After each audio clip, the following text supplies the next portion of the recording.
Hey mathematicians, it's JP from Geeky Teachy. Today I'm going to be showing you how to do grid method long division using a 4-digit dividend and a 2-digit divisor.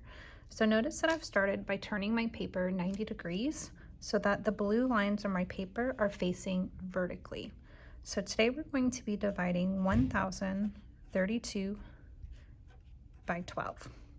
So in order to determine how many boxes we're going to need, we're going to count the digits in our dividend. So we have 1, 2, 3, 4 digits. So that means we're going to need 4 boxes in our grid. So I like to count over 3 columns for each box.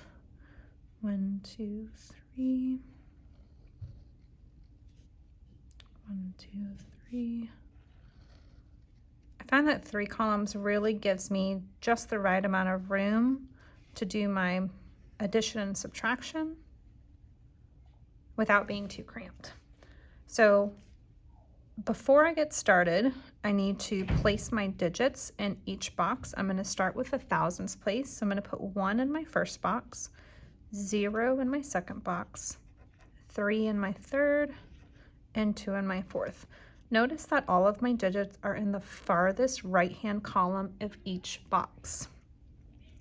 My divisor is still going to be on the outside of my box, just like it would be for standard algorithm long division.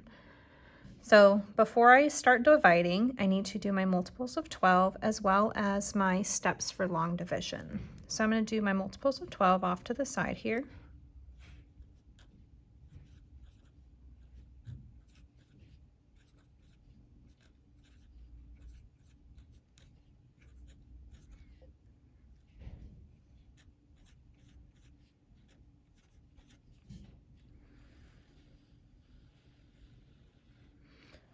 Even when I'm doing my multiples, I like to separate my digits into their respective place values. I really find that this helps students keep track of their numbers as well as makes their work look nice and neat. So next we have our steps for long division. I like to use the Does McDonald's sell cheeseburgers regularly? So I'm going to divide, multiply, subtract, check, bring up, and then repeat my steps until I can't do any more. So now that I have my multiples and my long division steps, I can start in my first box. So I need to ask myself, how many times can 12 divide into 1? Well, 12 can't divide into 1, so I'm going to put a 0 in my quotient. So after I divide, I'm going to multiply. 0 times 12 is 0. After I multiply, I'm going to subtract. 1 minus 0 is 1. After I subtract, I'm going to check to make sure that my remainder is smaller than my divisor. If it is, then I can go ahead and bring that remainder up to the next box, creating my new dividend of 10. So my next step is to divide 12 into 10. I'm only looking at this second box now. So 12 cannot divide into 10. So I'm going to put another 0 in my quotient. After I divide, I'm going to multiply. 0 times 12 is 0. After I multiply, I'm going to subtract. 10 minus 0 is 10. And then I need to check, is my remainder of 10 smaller than my divisor of 12? It is.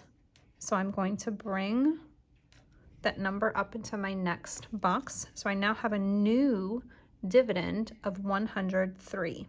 So now I'm only looking at this third box. So I'm going to ask myself, how many times can 12 divide into 103? I'm going to come over to my multiples. 1, 2, 3, 4, 5, 6, 7, 8, 9 is going to be too big. So 12 can divide into 103 8 times. After I divide, I'm going to multiply. 8 times 12 is 96. After I multiply, I'm going to subtract. Can't subtract 6 from 3, so I have to borrow.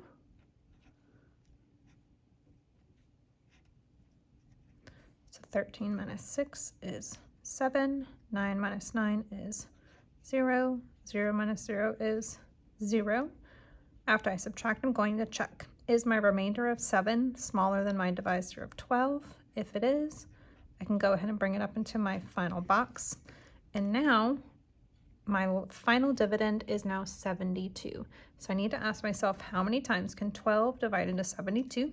Come over to my multiples. 1, 2, 3, 4, 5, 6 times. So I'm going to put a 6 in my quotient. After I divide, I'm going to multiply. 6 times 12 is 72. After I multiply, I'm going to subtract. 2 minus 2 is 0. 7 minus 7 is 0. Then I'm going to check. Is my remainder of 0 smaller than my divisor of 12? It is. I have nothing left to bring up, as well as no more boxes to divide into. So my final quotient is 86, and I can check my work by multiplying 86 times 12.